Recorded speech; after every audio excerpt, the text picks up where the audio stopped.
নূরজাহান শক্ত করে পদ্মজার হাত চেপে ধরে ক্ষীণ স্বরে বললেন, ঘরে আহো, পরে কইতাছি।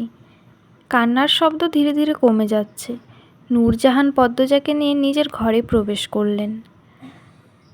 আমির চেয়ার টেনে বসার জন্য প্রস্তুত হতেই নূরজাহান হৈ হৈ করে উঠলেন।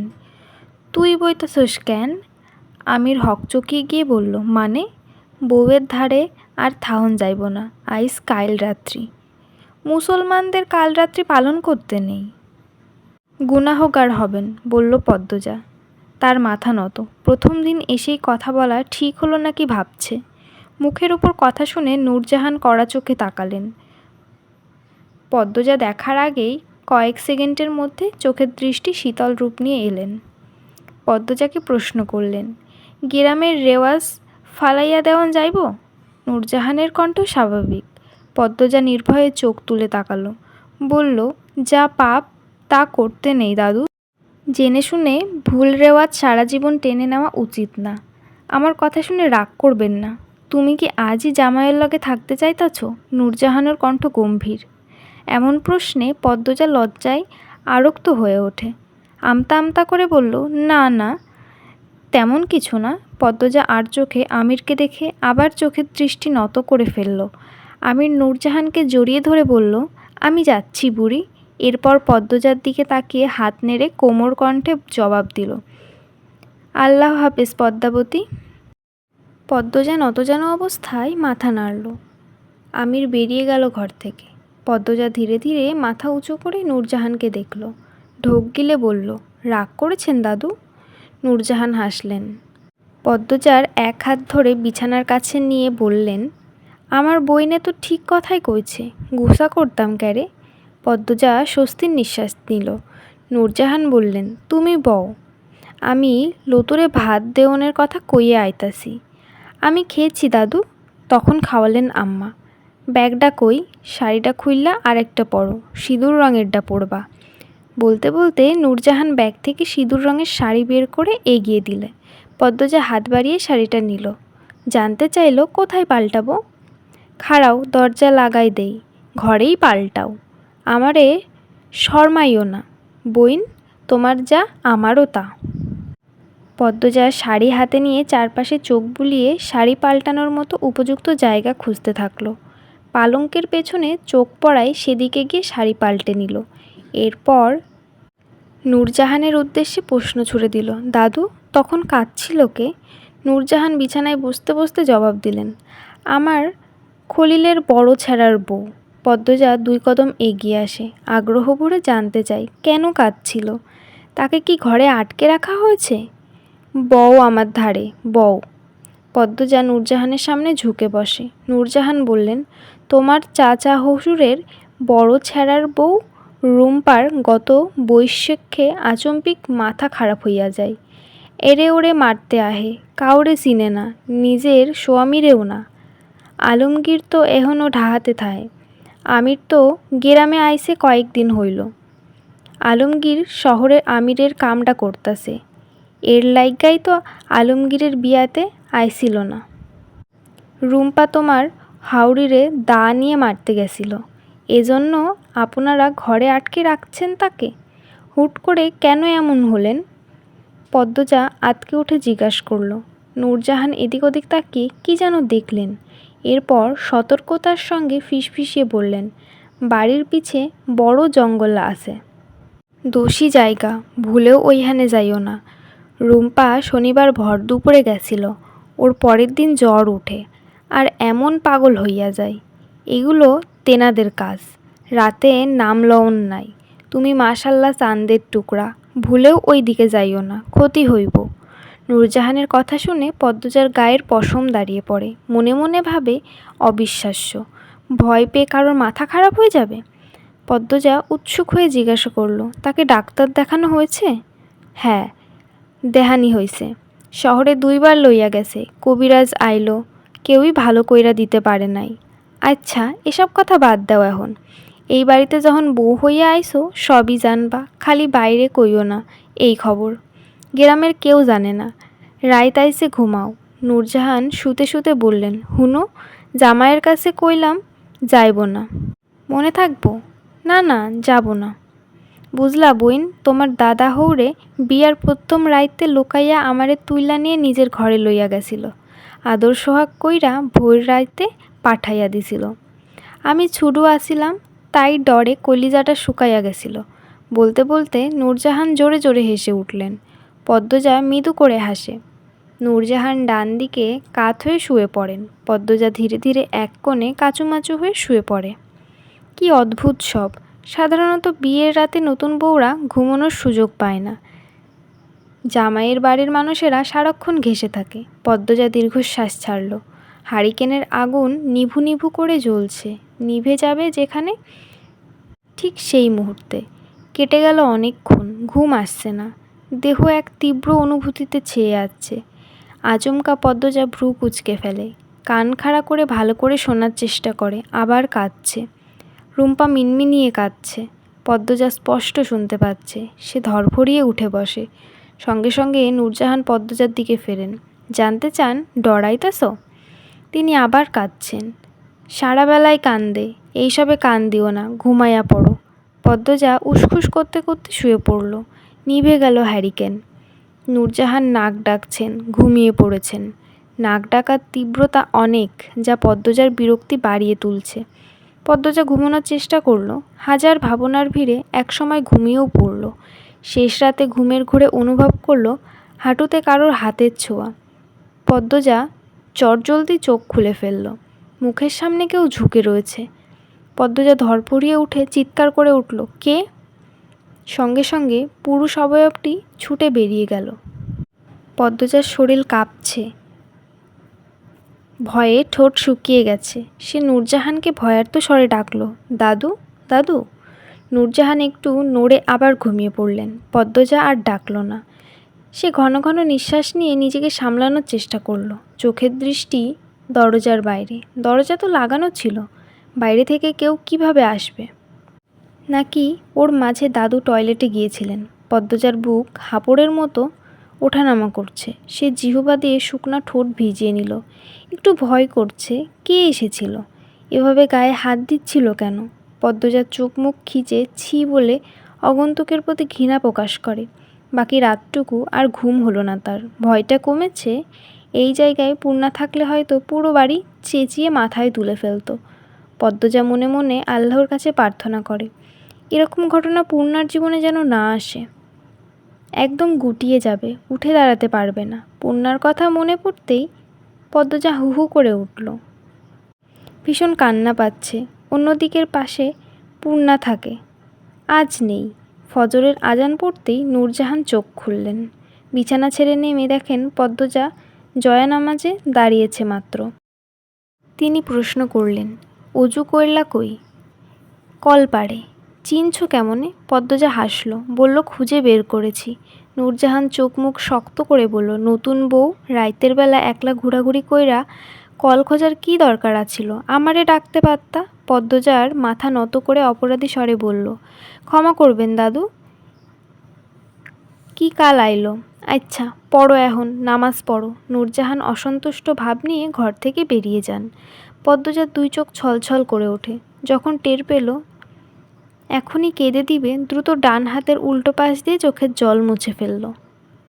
পদ্মজাকে কাতান শাড়ি পরানো হয়েছে। বৌভাতের অনুষ্ঠান চলছে। সে এক বিশাল আয়োজন। বিয়ের চেয়েও বড় করে বৌভাতের অনুষ্ঠান হচ্ছে।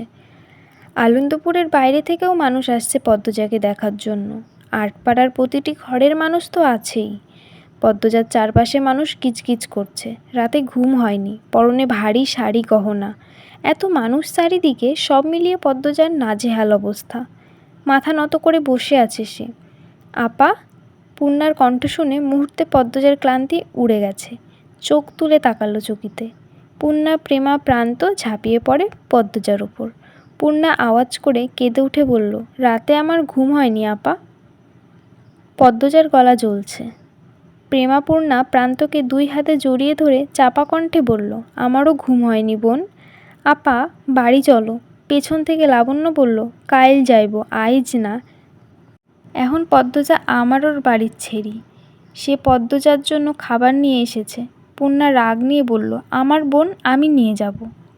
আমাদের আপা আমার নিয়ে যেতে এসছি, বলল প্রান্ত। রানী প্রান্তর কান টেনে ধরে বলল, পেকে গেছিস তাই না? ছাড়ো রানী আপা, ব্যথা পাচ্ছি। ওরে মা, তুই শুদ্ধ ভাষাও কইতে পারস? রানী অবাক হয়ে জানতে চাইল। প্রান্ত অভিজ্ঞদের মতো হেসে ইংরেজিতে বলল, ইয়েস। যারা যারা প্রান্তকে চিনে সবার চোখ কোটর থেকে বেরিয়ে আসতে চাইল। প্রান্ত ইংরেজি বলেনি, যেন মাত্রই এখানে বজ্রপাত ঘটালো। রানী চোখে মুখে বিস্ময় ভাব নিয়ে বলল, এইটা মুন্না না অন্য কেউ? আমি মুন্না না, আমি প্রান্ত, প্রান্ত মোড়ল। প্রান্তের বলার ভঙ্গি দেখে সবাই হেসে উঠল। পদ্মজা হাসতে হাসতে রানীকে বলল, প্রান্ত অনেকগুলো ইংরেজি শব্দ শিখেছে। বউ মানুষ কেমনে দাঁত বাইর কইরা হাসতে হাসতে দেখছো? বেহায়া ছেড়িটা। কথাটি দরজার পাশ থেকে কেউ বলল। অন্য কেউ শুনতে না পেলেও পদ্মজা শুনতে পেল। সে সেদিকে তাকালো। অল্প বয়সী দুজন মহিলা এমনভাবে তাকিয়ে আছে যেন পদ্মজাকে চোখ দিয়ে গিলে খাবে। তাদের উদ্দেশ্যে কেবল হাসল পদ্মজা। পদ্মজার হাসি দেখে থমথম খেয়ে গেল মহিলা দুজন। একে অন্যর দিকে চাওয়াচাওয়ি করে, আবার পদ্মজার দিকে তাকালো। পদ্মজা ততক্ষণে চোখ সরিয়ে নিয়েছে। অতিথি আপ্যায়ন চলছে ধুমধাম। রমিজ আলী, কামরুল, রজব সবাই উপস্থিত হয়েছে। খাওয়া শেষ, তারা আড্ডা শুরু করে। রমিজ বললেন, মঞ্জুর ছেঁড়া, জলিল, ছৈদ এরা কি আইছে? কামরুল দাঁতের ফাঁক থেকে যত্ন করে গরু মাংস বের করে উত্তর দিলেন, না আহে নাই, হেদিন সেরিদের বাপে আমার কাছে গেছিল। কেড়ে গেছিল? ছৈদের, যাতে মাতব্বরের হাত থেইক্কা বাঁচা দিই। হেরা এখন কই আছে? আহে কোন হানে, কয়দিন পরপরই তো উধাও হইয়া যায়। এহনের ছেঁড়াদের দায় দায়িত্বও নাই, বুঝলা? আমরা যখন 10 বছর তখন থেকে খেতে কাজ করতে যাইতাম। কামরুলের কথা উপেক্ষা করে রমিজ অন্য প্রসঙ্গ তুললেন। ক্ষমতা যার বেশি, হের সুখ বেশি। আমার মাইয়াটা নির্দোষ আছিল, তবুও কেমনটা করছিল সবাই। আইজ মাতব্বরের ছেঁড়া বলে কিচ্ছুই হইল না। বদলা আমার বিয়া খাইতে আইতেছি। রমিজের অসহায় মুখখানা দেখে কামরুল, রজব, মালেক হো হো করে হেসে বলল। রমিজের দৃষ্টি অস্থির। পেট ভরে খাওয়ার লোভে এসছে সে, নয়তো আসার এক ফোঁটাও ইচ্ছা ছিল না। পদ্মজা কিছুতেই খেতে পারছে না, অথচ পেট চোচো করছে ক্ষুধায়। চোখের সামনে এত মানুষ থাকলে কি খাওয়া যায়? পূর্ণা ব্যাপারটা ধরতে পেরে লাবণ্যকে বলল, লাবণ্য, সবাইকে বেরিয়ে যেতে বলতো। তবে কেউই তার কথা গ্রাহ্য করল না। তাই সে ফারিনা বেগমকে নিয়ে এলো। ফারিনা বেগম সবাইকে বের করে দরজা ভেজিয়ে দিয়ে যান। শুধু রানী, লাবণ্য, পদ্মজা, প্রেমা, পূর্ণা এবং প্রান্ত। খাওয়ার জন্য প্রস্তুত হলো পদ্মজা। পূর্ণা উচ্ছ্বাস নিয়ে বলল, আপা, আমি খাইয়ে দেই? পদ্মজা মায়াময় দৃষ্টি নিয়ে তাকালো। ঠোঁটে ফুটে মিষ্টি হাসি। পূর্ণা অনুমতির অপেক্ষা না করে বাড়িয়ে দিল এক লোমকা ভাত। ছলছল করে উঠল পদ্মজার দুই চোখ। পূর্ণা কখনো খাইয়ে দেয়নি, এই প্রথম খাওয়াতে চাইছে। হাঁ করল পদ্মজা। লাবণ্য হেসে বলল, আমার এমন একটা বইন যদি থাকতো। আমি তোর বইন না, বলল রানী। লাবণ্য চোখ মুখ শক্ত করে বলল, জীবনে খাইয়ে দিছস, আবার বইন কইতে আইসস যে? তুই খাইয়ে দিছস? পূর্ণা তো ছোটু, তুইও তো ছোটু। আগে পদ্মজা খাওয়াইতেছে, এরপর পূর্ণা খাওয়াইছে। আচ্ছা, ভাত লইয়া আই, খাওয়াই দিমু, রানী বলল। এখন পেট ভরা? এখন তো তোর পেট ভরাই থাকবো না? দুই বোনের ঝগড়া দেখে পূর্ণা, পদ্মজা হাসল। কি মিষ্টি দুজন, ঝগড়াতেও ভালোবাসা রয়েছে। লাবণ্যের চেয়ে রানী বেশি সুন্দর, তবে লাবণ্যকে দেখলে বেশি মায়া লাগে। লাবণ্য যে রাগী দেখলেই বোঝা যায়। গতকাল কি রাগটাই না দেখালো। ঘরে ঢুকলো আমির। আমিরকে দেখেই পদ্মজা সংকুচিত হয়ে গেল। রানী প্রশ্ন করল, এইখানে কি দা ভাই? পদ্মজাকে নিয়ে যেতে হবে? ও খাচ্ছে, আচ্ছা, খাওয়া শেষ হলে নিয়ে যাব। বলতে বলতে আমির পদ্মজার সামনে বসলো। লাবণ্য জিজ্ঞাসা করল, কই নিয়ে যাবা? আম্মার ঘরে। কেন? আম্মা বলছে নিয়ে যেতে। আম্মা একটু আগেই দেখা গেল। আমির হকচকিয়ে গেল। আমতা আমতা করে বলল, ও তাই নাকি? রানী তীক্ষ্ণ দৃষ্টিতে আমিরকে পরখ করে নিয়ে বলল, দা ভাই, মিথ্যা বলছো কেন? মিথ্যা? আমি? অসম্ভব। আম্মা না, দাদু বলছে নিয়ে যেতে। এই তো এক্ষুনি আমি দাদুর ঘর থেকে আইলাম। এই তোরা যা তো, তোদের বান্ধবীরা আইসে, যা হুদায় ঘ্যান ঘ্যান শুরু করতেছি। লাবণ্য কথা বাড়াতে চাচ্ছিল, রানী টেনে নিয়ে যায়, প্রেমাপ্রান্তও বেরিয়ে যায়। তারা বাড়ি থেকে পরিকল্পনা করে এসছে একসঙ্গে পুরো হাওলাদার বাড়ি ঘুরে দেখবে। পূর্ণা খাইয়ে দিচ্ছে। পদ্মজা আমিরের উপস্থিতিতে বিব্রত হয়ে উঠেছে, খাবার চিবোতে পারছে না। আমির পদ্মজাকে বলল, বড় ভাবি বলল রাতে নাকি ঘুমাওনি। না, হ্যাঁ, আসলে ঘুম আসেনি। ঘুমাবে এখন? না না, কি বলছেন, বাড়ি ভর্তি মানুষ। আমিরের চোখের দিকে তাকিয়ে বলল পদ্মজা। আমিরের পলকহীন দৃষ্টি দেখে চোখ নামিয়ে নিল। আমির বলল, আচ্ছা খাও, আমি আসছি। আপনি কি রাতে দাদুর ঘরে এসেছিলেন? আমির চলে যাওয়ার জন্য দাঁড়িয়েছিল। এই কথা শুনে চমকে তাকালো। পদ্মজার দিকে ঝুঁকে জানতে চাইল, কেন, কেউ কি তোমার ঘরে এসেছিল? আমিরের এমন ছটফটানি দেখে পদ্মজা খুব অবাক হলো। সে অবাক চোখে তাকিয়ে থেকে বলল, হ্যাঁ এসেছিল, শেষ রাতে। আচ্ছা বলেই হন্তদন্ত করে বেরিয়ে গেল আমির। পদ্মজা পেছনে ডাকলো, শুনল না আমির। হুট করে লোকটার পরিবর্তন পদ্মজাকে ভাবাতে লাগলো। পদ্মজাকে নতুন করে পুনরায় সাজানো হয়েছে। বাসর রাত নিয়েও হাওলাদার বাড়ির হাজারটা রীতি, সেসব পালিত হচ্ছে। পদ্মজা নিয়ম রীতি পূরণ করছে ঠিকই, তবে মন অন্য জায়গায়। বিকালে সে দেখেছে আমির রিদওয়ানের পাঞ্জাবির কলার দুই হাতে ধরে কিছু বলছে, খুব রেগেছিল। তবে কি রিদওয়ানই এসেছিল রাতে? ও বউ, ওডো, এখন ঘরে গিয়া খালি দুজনে মিল্লা 2 রাকাত নকল নামাজ পইরা লইবা। আনিশা যাও, লইয়া যাও, দিয়া আও ঘরে, বললেন ফারিনা। পদ্মজা কল্পনার জগৎ থেকে বেরিয়ে বাস্তবে ফিরে আসে। খলিল হাওলাদারের 2 মেয়ে সাহানা, শিরিন এবং আনিশা পদ্মজাকে নিয়ে 2য় তলায় ওঠে। আমিরের ঘরে ঢুকতেই আর কয়েক কদম বাকি। পদ্মজা ঘোমটার আড়াল থেকে চোখ তুলে তাকালো। দরজা গোলাপ ফুল দিয়ে সাজানো, টকটকে লাল গোলাপ। হাওলাদার বাড়ির গোলাপ বাগান আনন্দপুরের খুবই জনপ্রিয়। পদ্মজার শুভ্র শীতল অনুভূতি হয়। ঘরে ঢুকতেই তাজা গোলাপ ফুলের ঘ্রাণে শরীর মন অবশ হয়ে আসে। শুধু বিছানা নয়, পুরো ঘর লাল গোলাপ দিয়ে সাজানো। সাহানা পদ্মজাকে বিছানায় বসিয়ে দিল। এরপর বলল, ডরাইবা না, রাইতটা উপভোগ করবা। এমন রাইত জীবনে একবারই আহে। পদ্মজা লজ্জায় মরি মরি অবস্থা, সারা দেহ থেকে যেন গরম ধোঁয়া বের হচ্ছে। আনিশা সব কিছু ঘুরে ঘুরে দেখছে। একসময় বলল, আমার বাসর রাতটাও হুবহু এই রকম ছিল। চারিদিকে গোলাপের ঘ্রাণ, ফুলের ঘ্রাণে ভালোবাসা আরও জমে উঠেছিল। এই বাড়ির বউদেরই কপাল। আমরা এই বাড়ির ছেড়ি হইয়াও জামাইয়ের বাড়িত গিয়া কাগজের ফুলের বাসর পাইছি, বলল শিরিন। আনিশা দেমাগী স্বরে বললেন, এসব পেতে যোগ্যতা লাগে, যোগ্যতা ছাড়া ভালো কিছু পাওয়া যায় না। আমি উচ্চশিক্ষিত এবং সুন্দরী ছিলাম, ভালো কিছু পাওয়ার যোগ্য ছিলাম, তাই পেয়েছি। আর পদ্মজা যথেষ্ট সুন্দরী, গ্রামে থেকেও পড়ালেখায় খুব ভালো, তাই সেও যোগ্য। তোমাদের না আছে পড়াশোনা, না আছে কোনো ভালো গুণ, গায়ের রঙও ময়লা, কাগজের ফুলই তোমাদের জন্য ঠিক ছিল। আনিশার কথাগুলো শুনতে পদ্মজার খুব খারাপ লাগে। কোনো মানুষকে এভাবে বলা ঠিক নয়। শিরিন হৈ হৈ করে উঠল, এই রূপ বেশি দিন থাকবে না ভাবি, এত দেমাগ ভালা না। বিয়ার এতদিন হয়েছে, একটাও বাচ্চা দিতে পারছো? পারো নাই, তাইলে এই গরিমা দিয়া কি হইব? সন্তান ছাড়া নারীর শোভা নাই। আনিশা রেগেমেগে ফুঁসে উঠে গলা উঁচু করে বলল, সমস্যা আমার নাকি তোমাদের পেয়ারের ভাইয়ার, সেটা খোঁজ নাও আগে। আমি এখনই জাফরকে সব বলছি।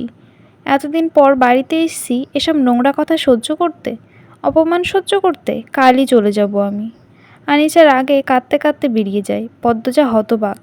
সাহানা শিরিনকে ধাক্কা দিয়ে বলল, এত কিছু কেন কইতে গেলি? জানোস না এই ছেড়ি কেমন? আমি হের বড় হইয়াও হেরে কিছু কই না, এখন আরও ভেজাল হইব।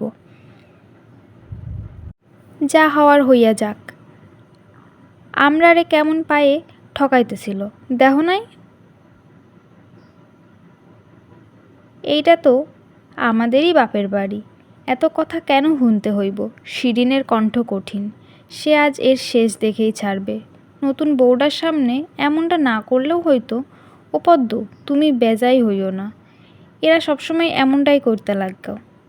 পদ্মজা হাসার চেষ্টা করলো। সাহানা দরজার বাইরে তাকিয়ে দেখে আমির আসছে কিনা। রাত তো কম হলো না। সাহানা আরও অনেকক্ষণ সময় নিয়ে পদ্মজাকে বুঝালো কি করতে হবে, কিভাবে স্বামীকে আঁচলে বেঁধে রাখতে হবে। পদ্মজা সব মনোযোগ সহকারে শুনে নিল। আমির ঘরে ঢুকতেই সাহানা শিরিন বেরিয়ে গেল। দরজা লাগিয়ে পালঙ্কের পাশে এসে দাঁড়ালো আমির। পদ্মজা পালঙ্ক থেকে নেমে আমিরের পা ছুঁয়ে সালাম করে আমির 2 হাতে পদ্মজাকে আঁকড়ে ধরে দাঁড় করাই। অনুভব করে পদ্মজা কাঁপছে প্রচণ্ড।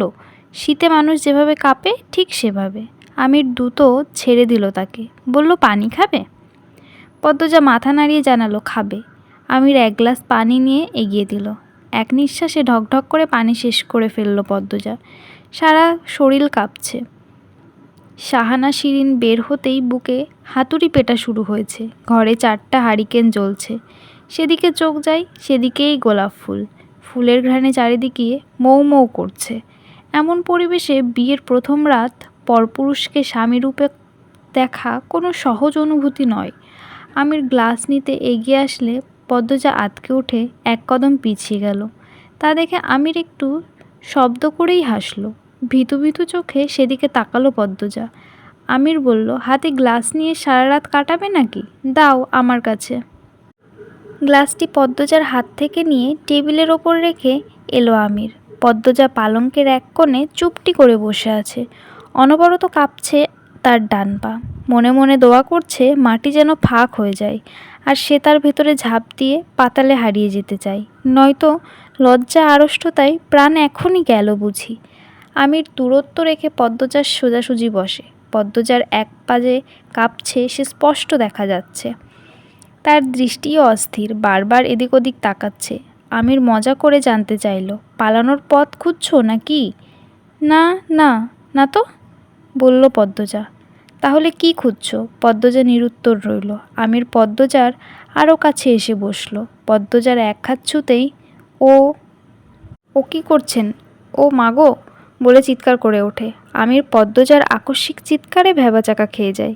ভয়ে ঢোক গিলে পদ্মজা অনুভূতিদের খেলা আটকানোর চেষ্টা করছে।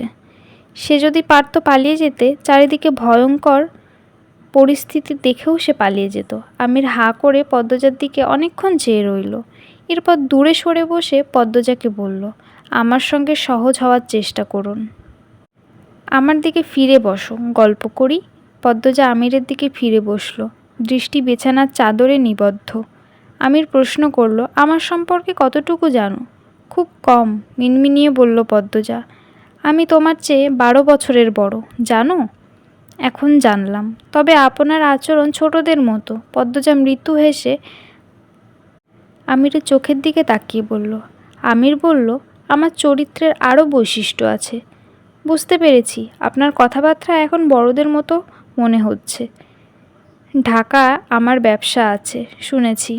আমার সঙ্গে তোমাদেরকেও ঢাকা যেতে হবে। আচ্ছা, এই বাড়ির চেয়েও বিশাল বড় বাড়ি। আমি একা থাকি। যতক্ষণ বাইরে থাকবো তোমাকে একা থাকতে হবে, ভয় পাওয়া যাবে না। আমি ভয় পাই না। আমাকে তো ভয় পাচ্ছ, আমির হেসে বলল। পদ্মজা নিরুত্তর। কথা বলো। কি বলবো? আচ্ছা আসো একটা মজার খেলা খেলি। পদ্মজা উৎসুক হয়ে তাকালো। আমির বলল, দুজন দুজনের চোখের দিকে তাকিয়ে থাকবো। যার চোখের পলক আগে পড়বে সে হেরে যাবে। পদ্মজা খেলতে রাজি। এই খেলাটা সে পূর্ণার সঙ্গেও খেলেছে। পদ্মজা অনেকক্ষণ এক ধ্যানে তাকিয়ে থাকতে পারে, তাই তার আত্মবিশ্বাস আছে সেই জিতবে। বরাবরই জিতে এসেছে। আমির 1 2 3 বলে খেলা শুরু করে দিল।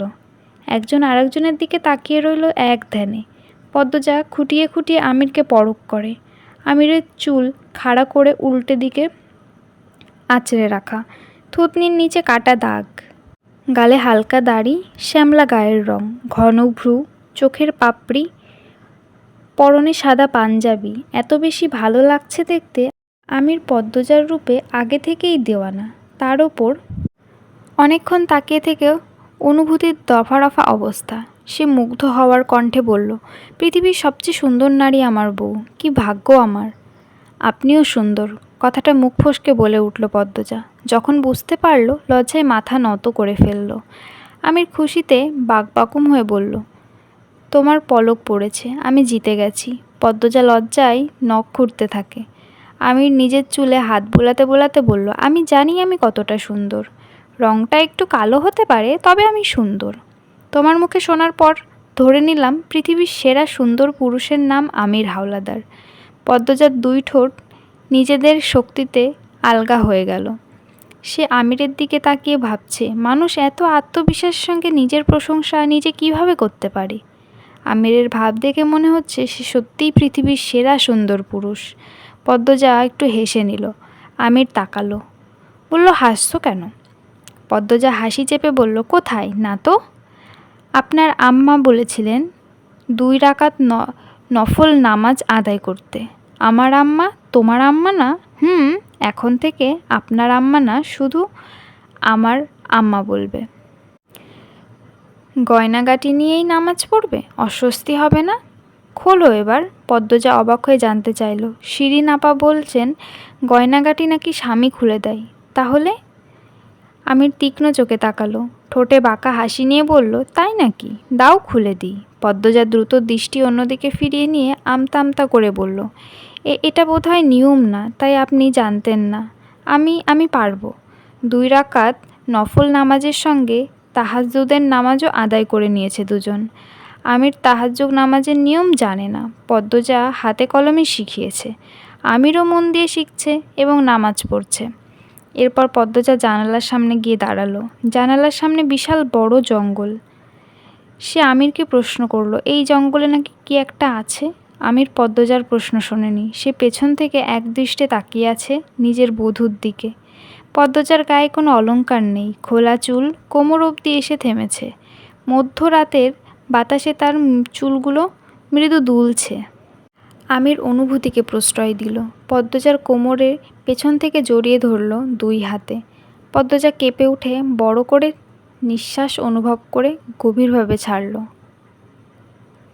পদ্মজার হৃৎপিণ্ড থমকে গেল। শিরশির করে উঠল পায়ের তলার মাটি। তবে অদ্ভুত বিষয় হলো, শুরুর মতো আমিরের স্পর্শ অস্বস্তি দিচ্ছে না তাকে, বরং ধারালো কোনো অজানা অনুভূতিতে তলিয়ে নিয়ে যাচ্ছে। আমির পদ্মজার ঘাড়ে থুতনি রেখে বলল, প্রথম যেদিন তোমাকে দেখি সেদিনই মনে মনে পণ করি তোমাকেই বিয়ে করব। তবে ভাবিনি প্রথম দিনই আমার কারণে এতটা অপদস্থ হতে হবে তোমাকে। অনেক চেষ্টা করেছি সব আটকানোর, পারিনি। সেদিনই বাড়ি ফিরে আব্বাকে বলে আমি বিয়ে করতে চাই পদ্মজাকে। প্রথম কেউ রাজি হচ্ছিল না, পরে রাজি হয়ে যায়। মনে হচ্ছে চোখের পলকে তোমাকে পেয়ে গেছি। পদ্মজা নিশ্চুপ, ভাবছে অবাধ্য অজানা অনুভূতির সঙ্গে যুদ্ধ করবে নাকি সখ্যতা করবে। আমির পদ্মজাকে ঘুরিয়ে নিজের দিকে ফেরালো। মেয়েটা পাথরের মতো শক্ত হয়ে আছে। আমির বলল, তোমায় আমি পদ্ম ফুল দিয়ে একদিন সাজাবো নিজের হাতে। পদ্মজা কিছুই যেন শুনছে না, সে কাঁপছে। আমির বলল, কথা বলো। আল্লাহ। আবার কাঁপছ। আমাকে শক্ত করে জড়িয়ে ধরো, স্থির হতে পারপা।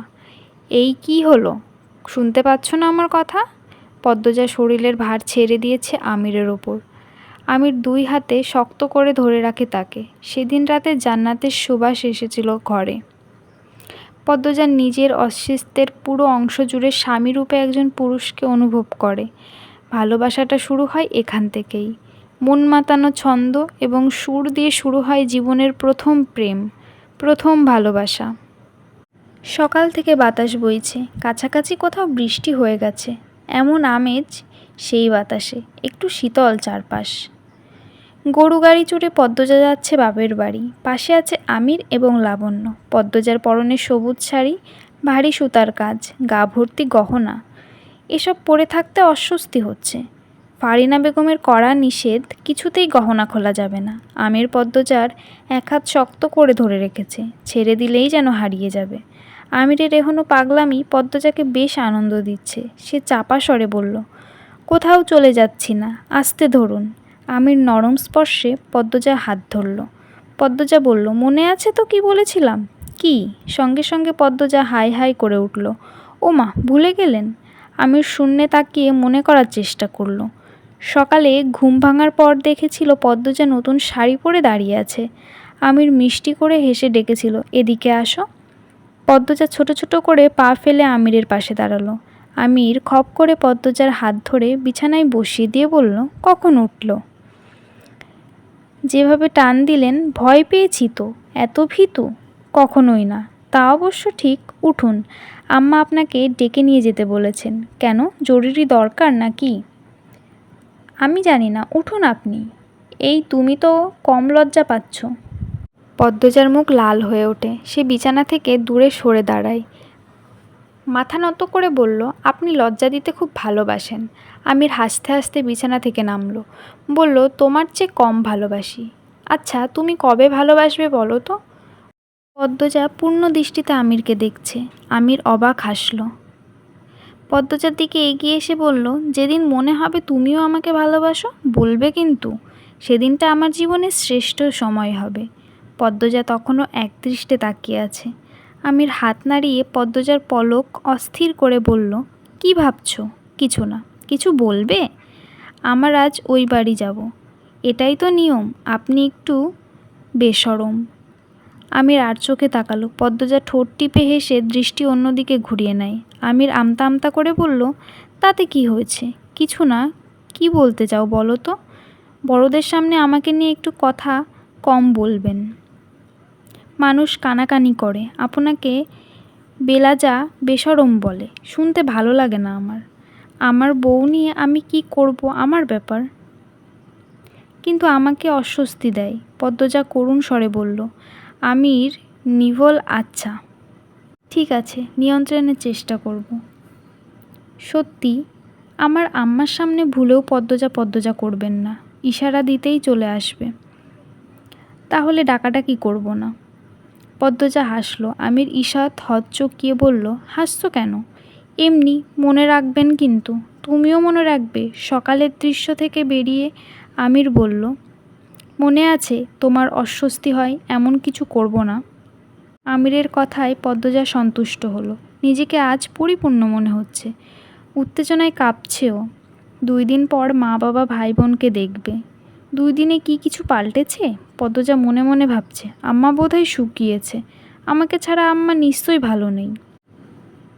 পদ্মজার খারাপ লাগা কাজ করতে থাকে। ছটপটানি মুহূর্তে বেড়ে যায়। আমির জানতে চাইল, পদ্মজা শরীর খারাপ করছে? না, অস্বাভাবিক লাগছে। আম্মাকে অনেকদিন পর দেখব। অনেক দিন কোথায়, 2 দিন মাত্র। অনেক দিন মনে হচ্ছে। এই তো চলে এসেছি। এই যে দেখো তোমাদের বাড়ির পথ। আমির ইশারা করে দেখালো।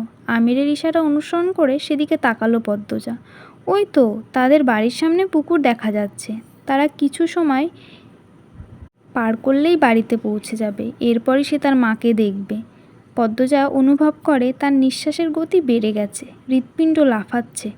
সে আমিরের এক হাত শক্ত করে ধরে বাড়ির দিকে নিষ্ফলক চোখে তাকিয়ে রইল।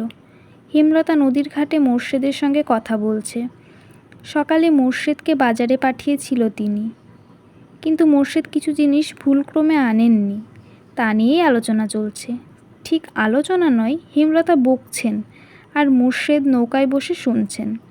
তিনি কথা বলার সুযোগই পাচ্ছেন না। হেমলতা নিঃশ্বাস নেওয়ার জন্য থামতেই মোর্শেদ বললেন, আহনি যাইতাছি, সব লইয়া হেরফর আইব। এখন গিয়ে হবেটা কি? হঠাৎই ওরা চলে আসবে। আমি যাইয়াম আর আইয়াম। বলতে বলতে মোর্শেদ নৌকা ভাসিয়ে দূরে চলে যান। হেমলতা ক্লান্তি ভরা দৃষ্টি নিয়ে স্বচ্ছ জলের দিকে তাকিয়ে রইলেন অনেকক্ষণ। আচমকা পূর্ণার চিৎকার ভেসে এলো কানে। তিনি চমকে ঘুরে তাকালেন। আপা আপা বলে চেঁচাচ্ছে পূর্ণা। হেমলতা বিড়বিড় করলেন, পদ্ম এসে গেছে। ব্যস্ত পায়ে হেঁটে বাড়ির উঠানে চলে এলেন তিনি। সঙ্গে সঙ্গে ফুলের মতো সুন্দর মেয়েটি হামলে পড়ে বুকের ওপর। আম্মা আম্মা করে জান ছেড়ে দিল। হেমলতার এত বেশি আনন্দ হচ্ছে যে হাত দুটো তোলার শক্তিও পাচ্ছেন না। চোখ বেয়ে জল গড়িয়ে পড়ল। তিনি 2 হাতে শক্ত করে পদ্মজাকে জড়িয়ে ধরলেন। শূন্য বুকটা চোখের পলকে পূর্ণ হয়ে উঠল। পদ্মজা নিশ্চয়ই বুঝে যাবে 2 রাত তার আম্মা ঘুমায়নি, চোখদ্বয় নিশ্চিন্তে আরাম করতে পারেনি। বুঝতেই হবে পদ্মজাকে। পদ্মজা ঘন ঘন লম্বা করে নিঃশ্বাস টানছে। স্পষ্ট একটা ঘ্রাণ পাচ্ছে সে, মায়ের শরীরের ঘ্রাণ। পারলে পুরো মাকেই এক নিঃশ্বাসে নিজের মধ্যে নিয়ে নিত। হেমলতা পদ্মজার মাথায় আলতো করে ছুঁয়ে দিয়ে বললেন, আর কাঁদিস না। এই তো আম্মা, আছি তো। তোমাকে খুব মনে পড়ে আম্মা। আমারও মনে পড়েছে। হেমলতার চোখের জল ঠোঁট গলিয়ে গলা অবধি পৌঁছেছে। তিনি অশ্রুমিশ্রিত ঠোঁটে পদ্মজার কপালে চুমু দেন। আমির হেমলতার পা ছুঁয়ে সালাম করতে নেয়। হেমলতা ধরে ফেলেন। আমিরের মাথায় হাত বুলিয়ে দিয়ে বললেন, লাগবে না বাবা। আমির বিনীত কণ্ঠে বলল, ভালো আছেন আম্মা? ভালো আছি, তুমি ভালো আছো তো? আমার মেয়েটা কান্নাকাটি করে জ্বালিয়েছে খুব। ভালো আছি আম্মা, একটু আধটু তো জ্বালিয়েছেই। কথা শেষ করে আমির আর চোখে পদ্মজার দিকে তাকালো। ফোপাচ্ছে পদ্মজা। হেমলতা অনেকক্ষণ চেষ্টা করে পদ্মজাকে নিয়ন্ত্রণে আনেন। বাড়িতে মঞ্জুরা, হানিসহ হানির শ্বশুরবাড়ির অনেকেই ছিল। তারা আগামীকাল ঢাকা ফিরবে। জামাই স্বাগতমের বিশাল আয়োজন করা হয়েছে। পূর্ণা পদ্মজা ও লাবণ্যকে টেনে নিয়ে ঘরে গেল। হানির স্বামী আমিরকে নিয়ে গল্পের আসর জমায়েছে। আমির আসার সময় গরু গাড়ি ভরে বাজার করে নিয়ে এসছে। হেমলতা সেসব গোছাচ্ছেন। তিনি বারবার করে মজিদ মাতব্বরকে বলে দিয়েছিলেন ফের যাত্রার বাজার না পাঠাতে, তবুও পাঠিয়েছেন। ফেলে তো দেওয়া যায় না। রাতের খাবার শেষ হয়েছে অনেকক্ষণ। পূর্ণাকে আমির ছোট আপা বলে ডাকছে। শালির চোখে একদমই দেখছে না, তেমন রসিকতাও করছে না। আমিরের ব্যবহারে পূর্ণা ধীরে ধীরে ওকে বোনজামাই হিসেবে পছন্দ করে নিচ্ছে। না হোক নায়কের মতো সুন্দর, মন তো ভালো। লাবণ্য, আমির আর পূর্ণা সঙ্গে সঙ্গে লুডো খেলছে হানির বড় ছেলে। পদ্মজা কিছুক্ষণ খেলে উঠে এসেছে। হেমলতা, মোর্শেদ বারান্দায় বেঞ্চিতে বসে আছেন। পদ্মজা দরজার পাশে এসে দাঁড়ালো। মোর্শেদ দেখতে পেয়ে ডাকলেন, কী রে মা, আয়। পদ্মজাকে টেনে এনে দুজনের মাঝখানে বসিয়ে দিয়ে প্রশ্ন করলেন, হুহুর বাড়ির মানুষেরা ভালা তো? পদ্মজা নতজানু হয়ে জবাব দিল, সবাই ভালো। একটু আধটু সমস্যা থাকবেই, মানিয়ে নিস, জয় করে নিস। সব কিছুই অর্জন করে নিতে হয়, বললেন হেমলতা। পদ্মজা হেমলতার দিকে তাকিয়ে মৃদু করে হাসল। হেমলতা আবার বললেন, তোর শাশুড়ি একটু কঠিন, তাই না? চিন্তা করিস না, যা বলে করবি, পছন্দ অপছন্দ জানবি, সেই মতো কাজ করবি, দেখবি ঠিক মাথায় তুলে রেখেছে।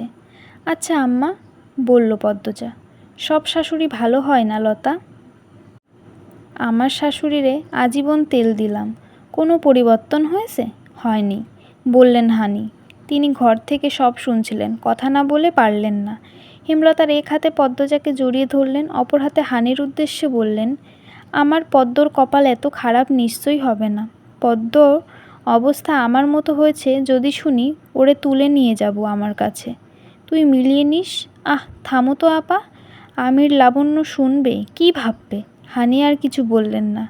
চারজন মানুষ নিশ্চুপে বসে রইল।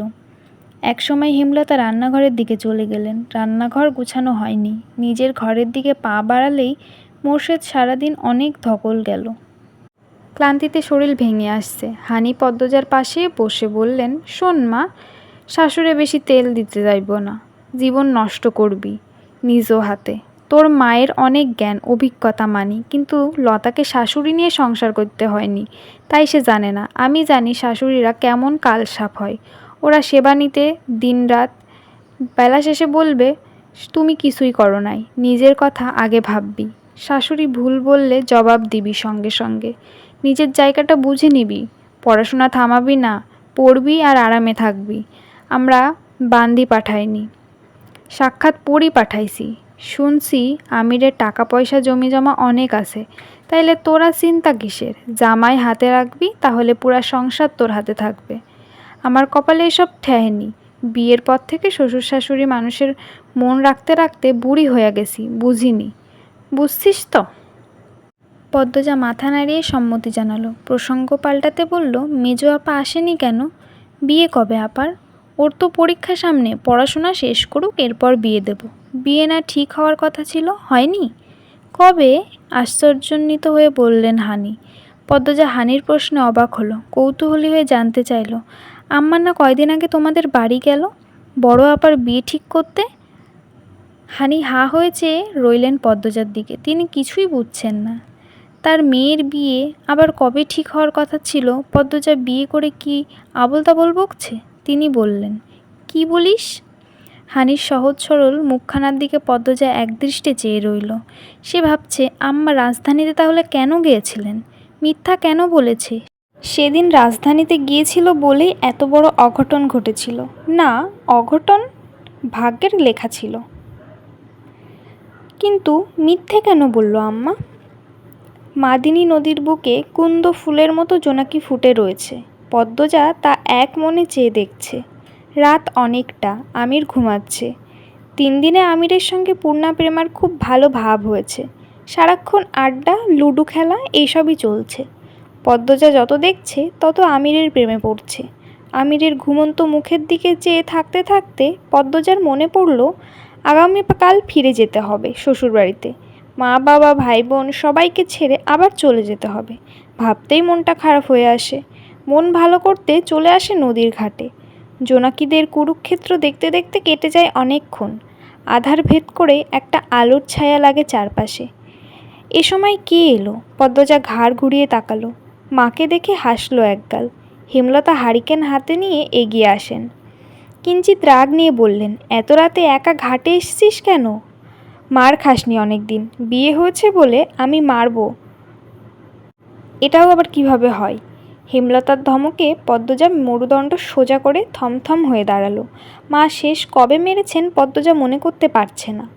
তিনি যেভাবে বললেন মনে হয় না জানি কত মেরেছেন, তাই পদ্মজাও ভয় পাওয়ার ভান করল। বলল, যাচ্ছি ঘরে। কী জন্যে এসেছিলি? ঘুম আসছে না। হেমলতার কণ্ঠটা নরম শোনালো। কাল চলে যেতে হবে তাই মন খারাপ হচ্ছিল। হেমলতা হ্যারিকেন মাটিতে রাখেন, তারপর দুহাতে পদ্মজাকে বুকে টেনে নেন। বাঁধন ছেঁড়া হলো পদ্মজার কান্নারা। মায়ের বুকে মুখ চেপে পিঠটা বারংবার ফুলে ফুলে উঠতে লাগলো। কিছুক্ষণ পার হলো এভাবেই। এত সহজে কাঁদিস কেন? মা বাবার কাছে সারা জীবন মেয়েরা থাকে না রে মা, তুই কেন কাঁদছিস? মা, তুমি সঙ্গে চলো। পাগল মেয়ে, বলে কি? কান্না থেমেছে? পদ্মজা দুহাতের উল্টো পাশ দিয়ে চোখের জল মুছে বলল, আমির তো ঘুমে, তুইও ঘুমিয়ে পড় গিয়ে। পদ্মজা মাথা নাড়ল। 2 কদম এগিয়ে আবার চটজলদি পিছিয়ে আসে। মাকে জিজ্ঞেস করে, তুমি ঘুমাবে না আম্মা? ঘুমাবো, চল। আম্মা? হেমলতা হ্যারিকেন হাতে নিয়ে পদ্মজার চোখের দিকে তাকালেন। পদ্মজা বলল, তোমার জীবনের সবটা আমাকে বলেছ, কিন্তু আড়ালে থাকলে সেটাও বলো আম্মা। কেন মনে হলো আরও কিছু আছে? হেমলতার কণ্ঠটা অন্যরকম শোনালো। মনে হয়নি, এমনি বলে রাখলাম। পদ্মজা নতজানু হয়ে নিজের নখ খুঁটছে। হেমলতা স্থির হয়ে দাঁড়িয়ে রইলেন। কেটে গেল অনেকটা সময়। তিনি ঢোক গিলে গলা ভিজিয়ে বললেন, তাই হবে। পদ্মজা খুশিতে তাকালো। নিশ্চয়ই এখন সব বলবে আম্মা। হানি খালামণির বাড়ির কথা বলে সেদিন কোথায় গিয়েছিলেন এখনই জানা যাবে। পদ্মজার আশায় পানি ঢেলে দিলেন হেমলতা। এখন ঘুমাতে যা, অনেক রাত হয়েছে। পদ্মজার চোখ মুখের উজ্জ্বলতা নিভে গেল। মা কাঙ্ক্ষিত প্রসঙ্গটি কেন এড়িয়ে যাচ্ছেন? পদ্মজা সরাসরি জিজ্ঞেস করার অনেক চেষ্টা করেছে, কিন্তু পারছে না। জড়তা ঘিরে রেখেছে তাকে। মা সবসময় নিজ থেকে সব বলেন। নিশ্চয় কোনো কারণে এই বিষয়ে চুপ আছেন। পদ্মজা মনে মনে নিজেকে সান্ত্বনা দিলেন, একদিন আম্মা বলবে। কালো মেঘে ঢাকা আকাশ, ঝিরিঝিরি বৃষ্টি পড়ছে। লাহারি ঘরের বারান্দায় হাত পা ছড়িয়ে বসে আছেন হেমলতা। সন্ধ্যার আজান পড়বে। চারপাশে এক মায়াবী ঘন ছায়া। মন বিষাদাময়। পদ্মজা দুপুরে মোড়ল বাড়ি ছেড়েছে। বিদায় মুহূর্তটা একটুও স্বস্তির ছিল না। মেয়েটা এত কাঁদতে পারে, তবে হেমলতার চোখ শুকনো ছিল। মায়ের চোখ শুকনো দেখে কি পদ্মজা কষ্ট পেয়েছিল? কে জানে। হেমলতা বারান্দা ছেড়ে উঠতে গিয়ে আবিষ্কার করলেন শক্তির অবস্থান শূন্যে। তিনি আবার বসে পড়লেন। হেসে ফেললেন। পদ্মজা ছাড়া এত দুর্বল তিনি? এটা ভাবতে অবশ্য ভালো লাগে। হেমলতা আকাশের দিকে তাকালেন।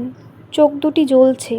জল ভরা চোখ নিয়ে আবার হাসলেন। কি যন্ত্রণাময় সেই হাসি। মাটিতে হাতের ভর ফেলে উঠে দাঁড়ান তিনি। এলোমেলো পায়ে লাহারি ঘর ছাড়েন। উঠোনে এসে থমকে দাঁড়ান। বাড়ির গেট খোলা ছিল। পাতলা অন্ধকার ভেদ করে একটি নারী অবয়ব এগিয়ে আসছে বাড়ির দিকে। হেমলতা নারী ছায়াটিকে স্পষ্ট মুখ দেখার জন্য অধীর আগ্রহে তাকিয়ে থাকেন। গেটের কাছাকাছি আসতেই হেমলতা আন্দাজ করতে পারেন কে এই নারী।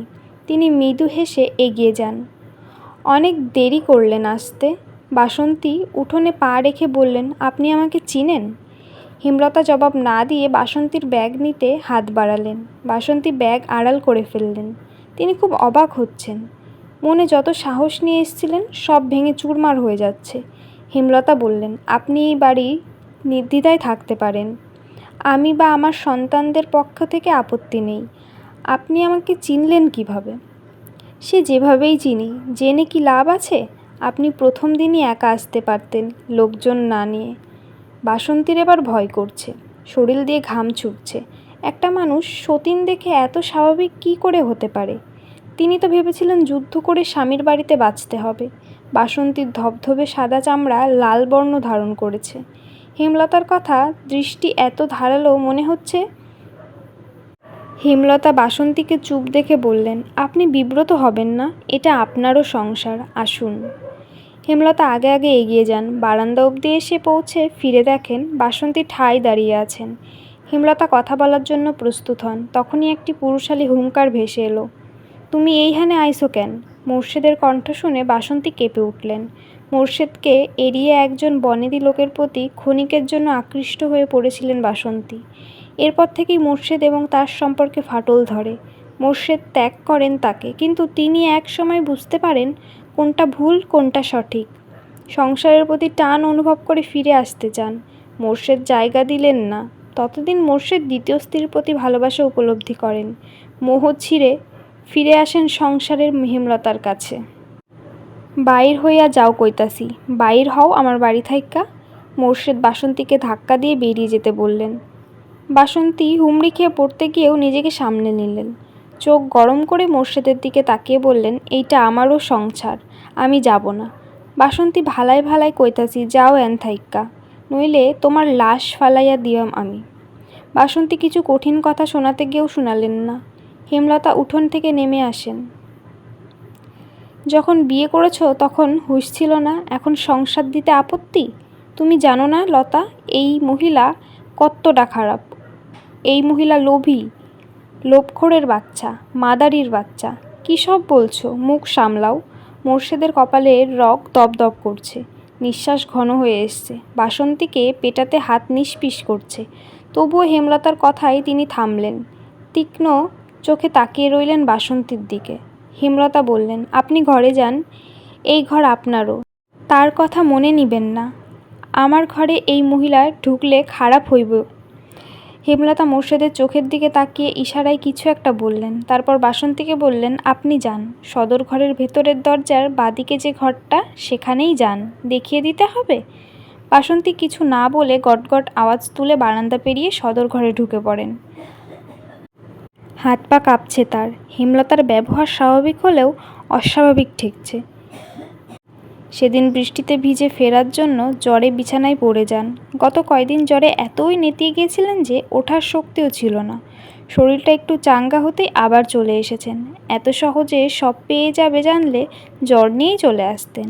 মোর্শেদ অসহায় চোখে তাকালেন হেমলতার দিকে। বললেন, কেন এমনটা করলা? আমি বাসন্তীর লগে থাকবার চাই না। ঠান্ডা হও তুমি, তুমি কিছুই জানো না। যেদিন আমরা ঢাকা থেকে ফিরি সেদিন তিনি এসেছিলেন, লোকজন নিয়ে এসেছিলেন। এরপরই আমার মেয়েদের জীবনে অন্ধকার নেমে আসে। পরিস্থিতি হাতের নাগালের বাইরে চলে যাওয়াতে তিনি সেদিন ফিরে গিয়েছিলেন।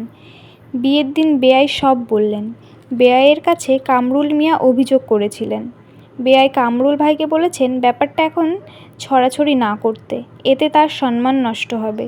যে বাড়িতে ছেলের বিয়ে দিচ্ছেন সেই বাড়ির কর্তার প্রথম বউ আছে, বউ আবার একজন পরনারীর মেয়ে। অধিকার নিতে লোকজন নিয়ে বৈঠক বসাবে, এসব সত্যিই অসম্মানজনক। তিনি আমাকে অনুরোধ করেছেন ব্যাপারটা যেন নিজেদের মধ্যে মিটিয়ে নেই। আর বাসন্তী আপার তো দোষ নেই। সবচেয়ে বড় কথা, আমার সংসারের হাল ধরার জন্য একজন দরকার, খুব দরকার। হেমলতার শেষ কথাগুলো করুণ শোনালো। মোর্শেদ বিস্ময়ে তাকিয়ে আছেন। বাসন্তী এত কিছু করছে তা ভাবতে পারছেন না। মোর্শেদ কণ্ঠ খাদে নামিয়ে বললেন, তারে আমি মানতে পারতাছি না। বুঝিয়া সুজাইয়া বাইর কইরা দাও।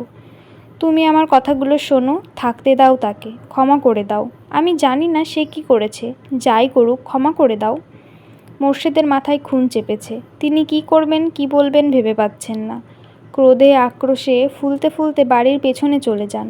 নৌকা নিয়ে বের হবেন, রাতে বোধহয় ফিরবেন না আজ। আজান পড়েছে, বৃষ্টির বেগ বেড়েছে। হেমলতা ব্যস্ত পায়ে হেঁটে যান বারান্দায়। গোপনে দীর্ঘশ্বাস ফেলেন। বুক মুচড়ে একটা কান্না ছিটকে এলো গলায়, সেই সঙ্গে চোখ ঝাঁপিয়ে পড়ল। কোনো নারী সতীন মানতে পারে? বাধ্য হয়ে মানতে হচ্ছে, ভাগ্য বাধ্য করেছে, নয়তো তিনি এত উদার নন, কখনোই অন্যকে নিজের সংসারের ভাগ দিতেন না। সেই প্রথম থেকেই মনে পুষে রেখেছেন কখনো মোর্শেদের স্ত্রী এই সংসার চাইলে মুখের ওপর দরজা বন্ধ করে দেবেন। যার জন্য তিনি একাকিত্বে ঝুঁকেছেন, যার জন্য মোর্শেদের ভালোবাসা থেকে বঞ্চিত হয়েছেন, যার জন্য মোর্শেদের মার খেয়েছেন, তাকে কখনোই এত সহজে সুখ দিতেন না, কখনোই না। হেমলতার শরীরে কাঁটা ফুটছে, তিনি কোনো মতে কান্নাটাকে গিলতে চাইছেন। বাসন্তীর গলা কানে এলো, আপনি কাঁদতাছেন? হেমলতা চমকে তাকালেন, লজ্জায় চোখের জল মোছার সাহস পেলেন না, চোখের জল নিয়েই হাসলেন। বাসন্তী হতবাক, কি অসাধারণ নারী। বাসন্তী প্রসঙ্গ পাল্টে জানতে চাইলেন, ছেলে মেয়েরা কই? বড় মেয়েটার বিয়ে হয়েছে, শ্বশুর বাড়িতে আছে, আজই ফের যাত্রা শেষ করে শ্বশুর বাড়ি গেল। মেজো আর ছোটোটা তাদের নানা বাড়ি গেছে, বড়টার জন্য কান্নাকাটি করছিল, তাই আম্মা নিয়ে গেছে। ঘরে একটা ছোট ছেঁড়া ঘুমাইতেছে। কে এছে? প্রান্ত, আমারই ছেলে। শুনছিলাম 3 মেয়ে শুধু। হেমলতা আর কথা বাড়ালেন না, রান্নাঘরের দিকে যেতে যেতে বললেন, আপনি কলপাড়ে যান, কাপড় পাল্টে নেন, আমি খাবার বাড়ছি। পদ্মজা মুখ ভার করে বসে আছে। রাতের খাবারের সময় ফিরিনা বেগম কথা শুনিয়েছেন। কঠিন স্বরে বলেছেন, বাপের বাড়ির আহ্লাদ মিটায়ও আইছো তো, আর কোনোদিন যাইতে কইবা না। এইটাই তোমার বাপের বাড়ি, স্বামীর বাড়ি। আর তোমার ভাই বোনদের কইবা সবসময় আনাগোনা না করতে। বাড়ির কাছে বইলা সব সময় আইতে হইব, এইটা কথা না, চোখে লাগে। পদ্মজা বুঝতে পারছে না, তার ভাই বোন তো শুধু বউ ভাতের দিনই এসছে, দাওয়াতের আমন্ত্রণ রক্ষার্থে। এজন্য এভাবে কেন বলতে হবে? কান্না পাচ্ছে খুব। আম্মার কথা মনে পড়ছে। পূর্ণা কি করছে? আসতে তো নিষেধ দিয়ে দিল, তাহলে কিভাবে দেখা হবে? আমির ঘরে ঢুকতেই পদ্মজা দ্রুত চোখের জল মুছল। পদ্মজার ফ্যাকাশে মুখ দেখে আমির প্রশ্ন করল, আম্মা কিছু বলেছে? পদ্মজা দ্রুত বলল, না না। তাহলে কাঁদছো কেন? আম্মার কথা মনে পড়ছে। যেতে চাও? চলো। ও মা, কী কথা, এত রাতে? আর দুপুরেই না আসলাম? তাহলে মন খারাপ করো না, আমরা আবার যাব কয়দিনের মধ্যে। বাইরে অনেক হাওয়া বইছে। পদ্মজা জানালা লাগাতে গেল, তখন একটা চিৎকার শুনতে পেল। আমির তা লক্ষ্য করে বলল, বড় ভাবির চিৎকার, রুম্পা ভাবি। পাগলের মতো আচরণ তার, পাগলই বলে সবাই। পদ্মজা কৌতূহল নিয়ে আমিরের সামনে এসে দাঁড়ালো। আপনার মনে হয় কেউ ভয় পেয়ে মানসিক ভারসাম্য হারাতে পারে? অসম্ভবের কি আছে? আমার কাছে খটকা লাগছে, তার সঙ্গে অন্য কিছু হয়েছে। আমি তো এইটুকুই জানি। আমির চিন্তিত হয়ে বলল। পদ্মজা বলল, তার সঙ্গে আমার দেখা করতে দিবেন? আমির উত্তেজিত হয়ে বলল, ভাবি তোমাকে আঘাত করবে, বাধাই তো থাকে, অনুরোধ করছি। পদ্মজা হাত জোর করে অনুরোধ করতে দেখে আমির সায় দিল, আচ্ছা, ভোরে নিয়ে যাব, তখন সবাই ঘুমে থাকে। আপনাদের এই বাড়িটা খুব রহস্যজনক, সত্যি নাকি? আমার তেমন কিছু মনে হয় না। আমির তো কয়দিনের জন্য গ্রামে আসেন, আর এসব সবাই বুঝে না। ওরে আমার বুঝতার, তবে জিন আছে শুনেছি। আমার এক ফুপু বাড়ির পেছনের পুকুরে ডুবে মরেছিলেন। এছাড়া চাচিকে মাঝে মধ্যেই জিনে ধরে। সে কি? তবে আমি বিশ্বাস করি না এসব। তুমি বিশ্বাস করো? না। আচ্ছা। পদ্মজার কথা শেষ করতে পারল না। আমির পদ্মজাকে টেনে বিছানায় নিয়ে এলো, আষ্টে পিষ্টে জড়িয়ে ধরে বলল, আর কথা না, ঘুমাও। আমি ভর্তা হয়ে যাচ্ছি, এই যে আসতে ধরলাম। শুনুন না। কি? আমি পড়তে চাই। পড়বে?